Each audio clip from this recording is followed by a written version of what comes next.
Baiklah, Assalamualaikum warahmatullahi wabarakatuh. Pada kesempatan kali ini, saya akan mempresentasikan mengenai materi konsep dan teorema Lagrange pada mata kuliah struktur aljabar. Nah, sebelum itu, izinkan saya memperkenalkan diri terlebih dahulu.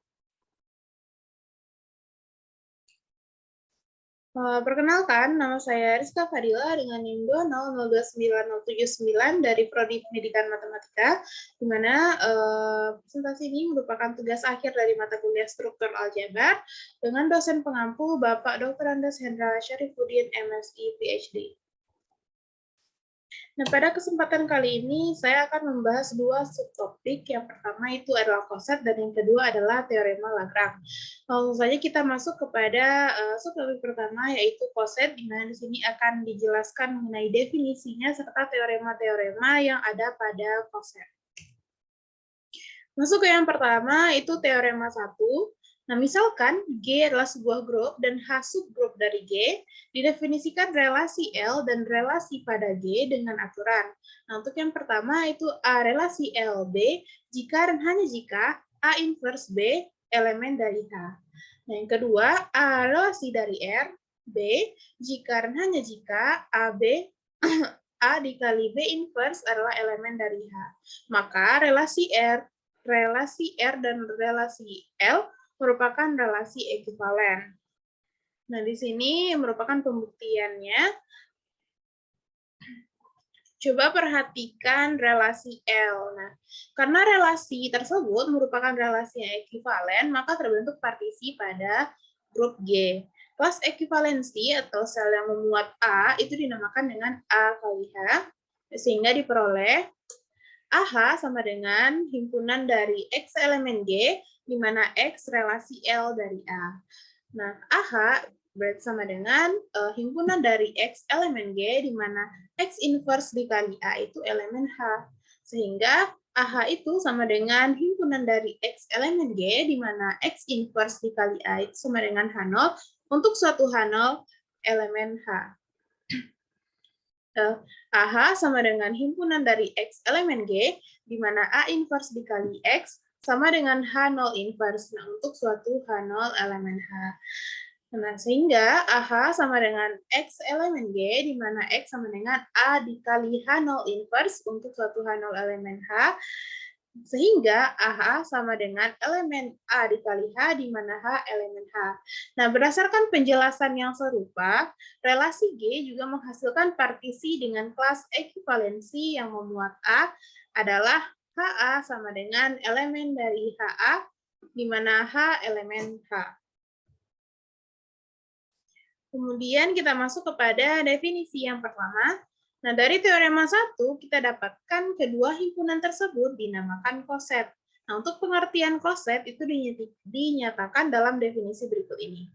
Misalkan G sebuah grup dan H subgrup dari G, di mana A elemen G, maka untuk yang pertama, A dikali H sama dengan elemen AH, di mana H elemen H. Nah, ini dinamakan koset kiri dari H dalam G. Dan yang kedua, H dikali A sama dengan elemen HA, di mana H elemen H dinamakan koset kanan dari H dalam G. Nah, berikut ini dapat kita lihat contohnya. Diketahui H merupakan himpunan dari 0 dan 3 adalah subgrup dari bilangan bulat 6 di bawah operasi penjumlahan. Tunjukkan koset kanan dan koset kiri dari H dalam bilangan bulat 6. Modulo 6. Nah, koset kiri dari H dalam bilangan modulo 6 ini untuk setiap A elemen Z6. Kita dapatkan tadi teoremanya di mana AH itu sama dengan himpunan dari AH di mana H elemen H. Nah, kita lihat di sini bilangan bulat, himpunan bilangan bulat Z modulo 6 ini meliputi 0, 1, 2, 3, 4, dan 5. Nah, untuk yang pertama 0 dikali H itu sama dengan 0 ditambah H, di mana himpunannya itu 0 dan 3, maka itu menghasilkan H kembali. Yang kedua itu 1 dikali H sama dengan 1 ditambah H. Nah, di mana H-nya adalah himpunan bilangan 0 dan 3, maka 1 ditambah 0 dan 3 itu adalah 1 dan 4. Kemudian 2H sama dengan 2 ditambah H, 2 ditambah 0 dan 3, maka menghasilkan himpunan 2 dan 5. Untuk yang ketiga, 3 dikali H itu sama dengan 3 ditambah H, di mana 3 ditambah himpunan 0 dan 3 menghasilkan 3 dan 0, di mana 3 dan 0 ini juga sama dengan H. Kemudian 4 dikali H sama dengan 4 ditambah H, 4 ditambah himpunan 0 dan 3, itu akan menghasilkan 4,1, di mana 4 dan 1 ini merupakan 1 ditambah H, seperti yang di atas. Nah, kemudian yang terakhir itu 5 dikali H sama dengan 5 ditambah H, itu sama dengan 5, 2. Nah, ini merupakan 2 ditambah H. Nah, jadi koset kiri dari H dalam himpunan bilangan bulat modulo 6 ini adalah H, 1 tambah H, dan 2 tambah H.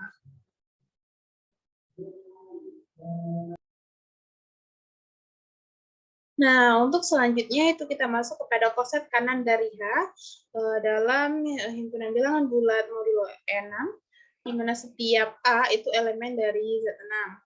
Nah, tadi kita dapat mengetahui teorema dari koset kanan itu, di mana H dikali A itu sama dengan himpunan elemen HA, di mana H elemen H. Nah, kita seperti kepada koset kiri, itu Z6-nya itu himpunan bilangan 0, 1, 2, 3, 4, dan 5. Nah, masuk untuk H dikali 0, itu sama dengan H ditambah 0, di mana H-nya tadi himpunan 0 dan 3, ditambah 0, itu kan menghasilkan himpunan itu sendiri, 0 dan 3, maka itu sama dengan H. Untuk kemudian H dikali 1, itu H tambah 1, nah H-nya 0,3, maka menghasilkan 1,4. Kemudian H2, itu H ditambah 2, sama dengan 0, himpunan bilangan 0,3, ditambah 2, itu menghasilkan 2 dan 5. Untuk H3, itu sama dengan H ditambah 3, sama dengan himpunan 0,3 ditambah 3, itu menghasilkan 3 dan 0.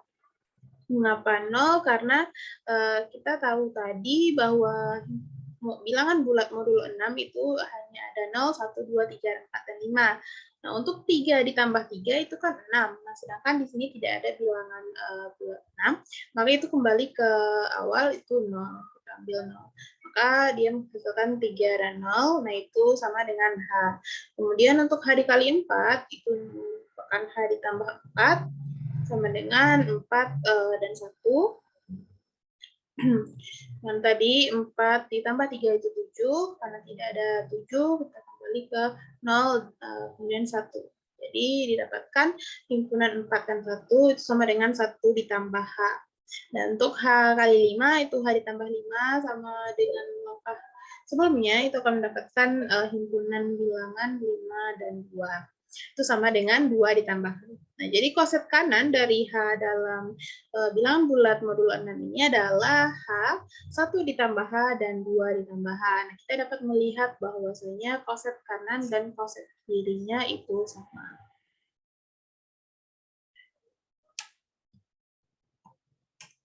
Masuk ke yang selanjutnya pada teorema 2.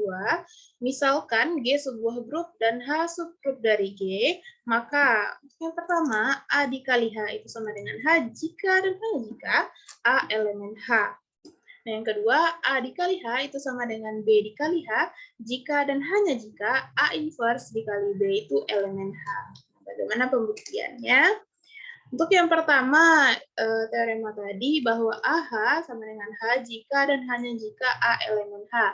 Nah, di sini kita misalkan A dikali H sama dengan H, maka A sama dengan A dikali E. Mana E ini adalah elemen identitas, itu merupakan elemen dari A. Nah, berikutnya kita asumsikan bahwa A elemen H dan tunjukkan bahwa A dikali H itu merupakan subset dari H dan H subset dari A dikali H. Nah, mengingat sifat tertutup dalam H, maka persamaan A sama dengan X dikali H selalu mempunyai penyelesaian dalam H. Jadi, A dikali H subset H dan H subset dari A dikali H, maka A kali H sama dengan H. Terbuktilah teorema AH sama dengan H.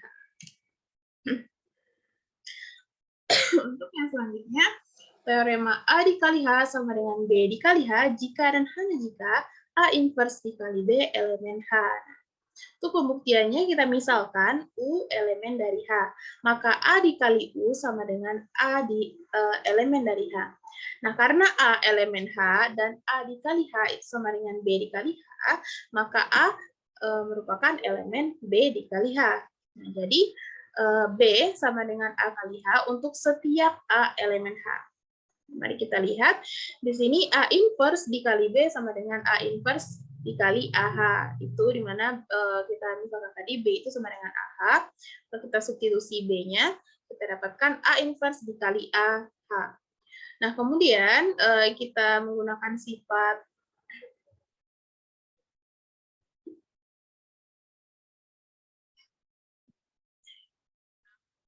menggunakan sifat asosiatif itu dapatkan A inverse dikali A itu dikali H. Nah, jadi A inverse dikali A itu kan sama dengan 1. Maka didapatkan A inverse dikali B itu sama dengan H. Karena H elemen dari H, maka berlaku juga A inverse B elemen dari H. Terbukti juga pembuktiannya. Nah, kita masuk ke yang lebih detail. Misalkan A inverse dikali B itu sama dengan H, dan A sama dengan B dikali H untuk suatu H elemen H. Nah, kita ambil X, di mana X ini merupakan elemen dari A dikali H, maka X sama dengan A dikali H1. Nah, tadi kita misalkan X sama dengan A dikali H1. Kita substitusikan A-nya itu B dikali H, maka X sama dengan B kali H kali H1. Nah, pakai sifat asosiatif itu B dikali H1.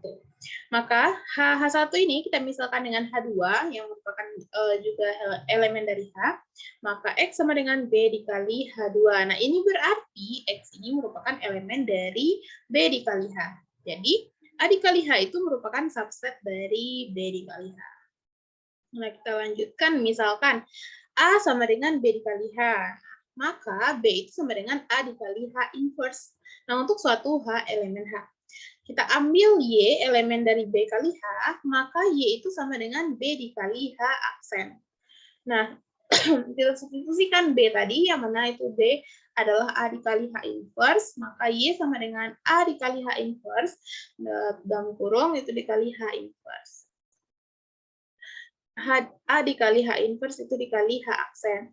Nah, kita gunakan sifat asosiatif, maka Y sama dengan A dikali H inverse dikali H aksen, maka Y sama dengan A dikali H double aksen. Nah, misalkan H inverse dikali H aksen ini sama dengan H double aksen, di mana juga merupakan elemen dari H. Nah, ini berarti Y merupakan elemen dari A dikali H, jadi B dikali H itu merupakan subset dari A dikali H.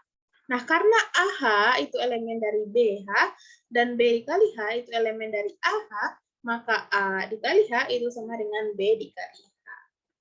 Nah, jadi terbukti untuk teorema 2, di mana A dikali H sama dengan B kali H, jika dan hanya jika A inverse dikali B itu elemen dari H. Kita lanjutkan ke teorema 3. Nah, ini kita misalkan sebuah himpunan G pada operasi perkalian itu merupakan sebuah grup, dan H itu subgrup dari G, serta A dan B itu elemen dari H. Maka untuk yang pertama, B elemen dari H dikali A jika dan hanya jika HA sama dengan HB. Nah, kemudian jika HA tidak sama dengan HB, maka tidak ada irisan dari HA dan HB. Yang ketiga, jika A tidak sama U, maka HA bukan subgrup dari G. Nah, bagaimana pula pembuktiannya? Langsung saja pada teorema pertama untuk pembuktian B elemen dari H dikali A jika dan hanya jika HA sama dengan HB. Nah, di sini kita misalkan B elemen dari HA. Nah, misalkan B sama dengan HJ dikali A untuk semua HJ elemen H. Nah, B dikali A inverse itu sama dengan HJ dikali A inverse, di mana ini kita substitusikan B-nya tadi dengan HJ dikali A. Nah, kemudian kita dapatkan HJ dikali A inverse. A dikali A inverse ini akan sama dengan U, itu elemen identitasnya. Maka didapatkan B dikali A inverse itu sama dengan HJ, di mana HJ ini elemen H. Maka B kali A inverse itu merupakan elemen H. Jadi H dikali A itu sama dengan H dikali B. Terbukti teorema pertama. Kemudian masuk kepada teorema yang kedua, jika HA itu tidak sama dengan HB, maka H tidak ada irisan dari HA dan HB. Nah, andaikan tidak ada irisan dari H dikali A dan H dikali B, itu misalkan C elemen dari HA iris HB, maka C elemen HA dan C elemen HB. Nah, menurut teorema 1 tadi sebelumnya, di mana C elemen dari HA jika dan hanya jika HA sama dengan HB. Nah, C elemen HB jika dan hanya jika HB sama dengan HC. Maka dapat kita simpulkan H dikali A sama dengan H dikali B.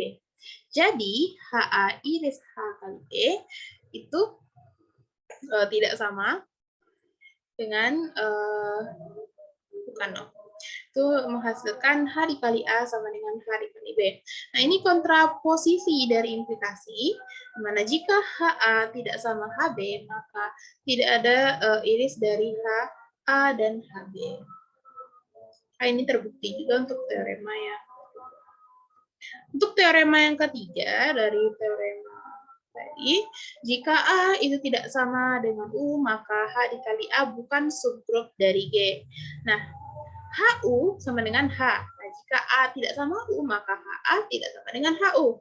Dan HA serta HU itu tidak ada irisnya. Sehingga karena U ini merupakan elemen dari HU, maka U bukan elemen dari HA.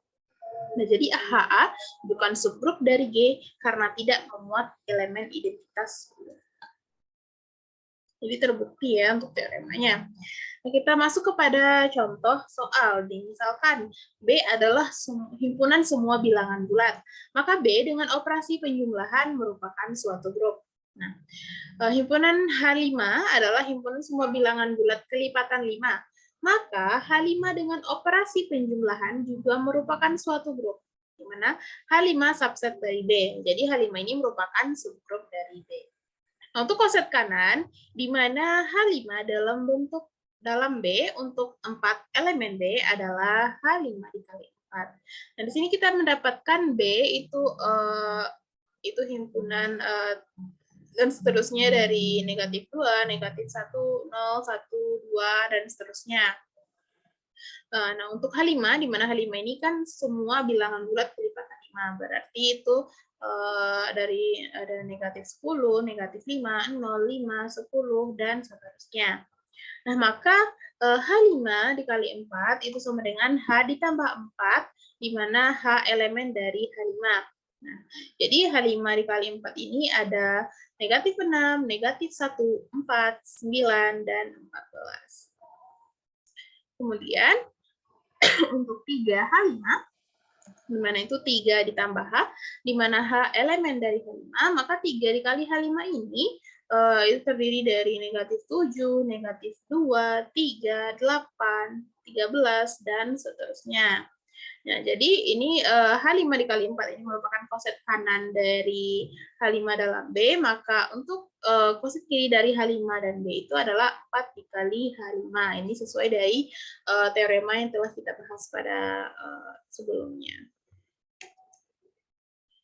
Nah, kemudian kita masuk kepada subtopik yang kedua, yaitu teorema Lagrange.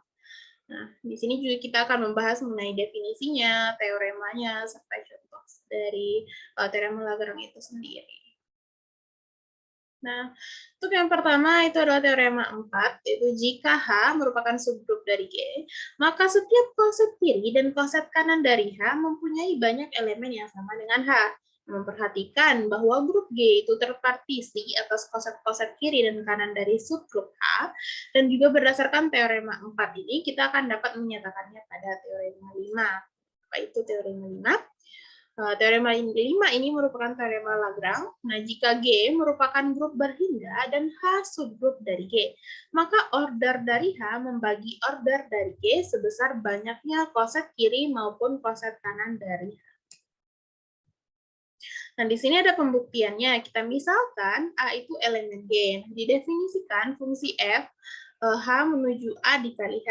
Nah, ini akan ditunjukkan bahwa fungsi f ini surjektif.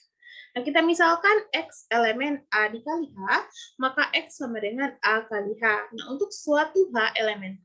Sehingga X itu akan sama dengan AH akan sama dengan FH.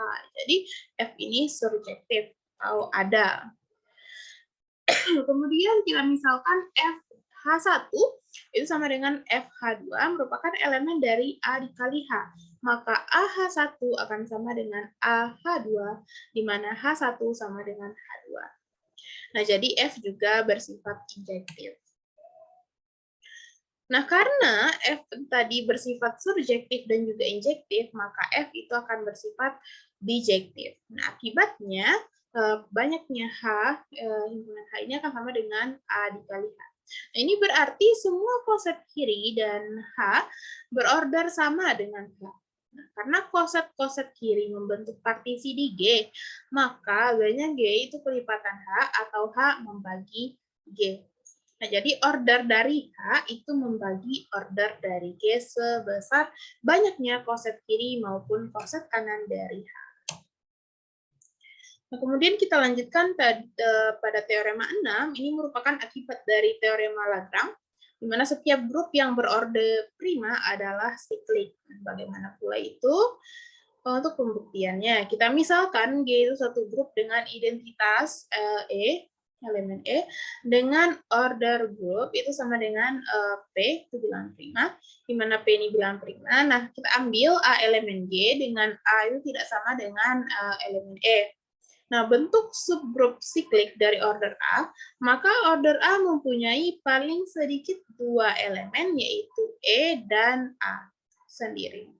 Nah, kita misalkan order dari A ini sama dengan M. Maka M lebih atau sama dengan 2. Menurut teorema Lagrange, M ini membagi P. Karena P prima, maka M sama dengan P. Akibatnya, subgrup siklik order A adalah G sendiri. Nah, oleh karena itu, G itu siklik. Sehingga terbukti untuk teorema sebelumnya. Nah, lanjut ke definisi 2. Dimana kita misalkan H adalah suatu subgrup dari G. Nah, banyaknya koset kiri dari H disebut indeks dari H di G dan dinotasikan dengan G2H sama dengan order G per order H.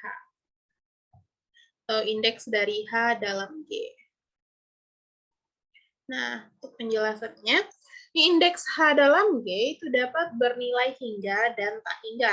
Nah, jika G adalah grup hingga dan H adalah subgrup dari G, maka H juga hingga. Akibatnya, setiap koset kiri dari H juga hingga, yaitu sebesar order H. Nah, dengan memperhatikan bukti dari teorema Lagrange, yaitu di mana order G itu sama dengan N dan order H itu sama dengan M, maka R dikali M sama dengan N, di mana R menyatakan banyaknya koset kiri dari H atau indeks H dalam G. Maka indeks H dalam G ini sama dengan order G per order H. Ini dari R dikali M sama dengan R. Ini R-nya adalah indeksnya, sehingga R ini sama dengan N per M, di mana N tadi adalah order dari G, dan M adalah order dari H. Nah, sehingga terbuktilah untuk indeks dari H di G ini. Kemudian kita masuk kepada contohnya. Misalkan G ada sama dengan himpunan bilangan bulat Z, dan H itu 3Z, adalah subgrup dari Z. Nah, akan kita tunjukkan bahwa indeks dari 3Z dan Z adalah 3. Dan di sini kita dapat melihat Z ada himpunan dari negatif 3, negatif 2, negatif 1, 0, 1, 2, 3, dan seterusnya.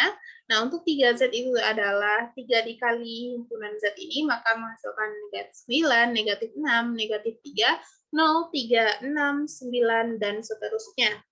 Nah, untuk koset kiri dari 3Z dalam Z itu sebagai berikut. Nah, yang pertama itu 0 ditambah H, itu sama dengan 3 ditambah H. Atau sama dengan 6 ditambah H. Jadi ini sama dengan rumusnya 3 dikali N ditambah H. Kemudian itu sama dengan H. Untuk seterusnya 1 ditambah H, itu akan sama dengan 4 ditambah H, akan sama dengan 7 ditambah H, 10 ditambah H, dan seterusnya. Begitu juga pada 2 ditambah H akan sama dengan 5 ditambah H, 8 ditambah H, dan sama dengan 11 ditambah H, sampai seterusnya. Nah, jadi hanya ada 3 koset berbeda dari 3Z dalam Z, yaitu H, 1 ditambah H, dan 2 ditambah H. Nah, atau dapat juga ditulis dengan 3Z, 1 ditambah 3Z, dan 2 ditambah 3Z, di mana 3Z tadi adalah H.